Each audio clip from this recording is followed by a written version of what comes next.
बिस्मिल्लाहिर्रहमानिर्रहीम। जैसा कि आप तमाम दोस्त जानते हैं कि करोना वायरस एक बड़ी ख़तरनाक रियलिटी है और ये रियलिटी इस वक्त हमारे गली मोहल्लों देहातों में आ चुकी है। हमारे मेडिकल डॉक्टर्स या हेल्थ एक्सपर्ट्स हमें मशवरा देते हैं कि इस वबा से बचने का एक ही तरीका है और वो है एहतियात।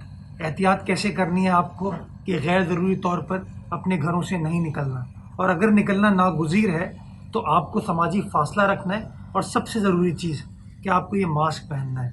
जिस तरीके से मैंने ये मास्क पहना हुआ है इस तरीके से आपको मास्क पहनना है कि आपका मुंह भी कवर हो, आपका नाक भी कवर हो। जो लोग मास्क को लेके यहाँ पर रखते हैं, यहाँ पर रखते हैं, या उतार के हाथ में लेके घूम रहे होते हैं, या जेब में रखते हैं, या अपने दफ्तर की डेस्क पर रखते हैं, ये सब गलत है। अगर आप एहतियात करना चाहते हैं, जो कि आपको करनी चाहिए अपने आप के लिए, अपने घर वालों के लिए, तो खुदारा मास्क का सही इस्तेमाल करें। और सही इस्तेमाल, जैसा कि मैंने पहले आपको गुजारिश की, आपकी नाक और मुंह को कवर करना है।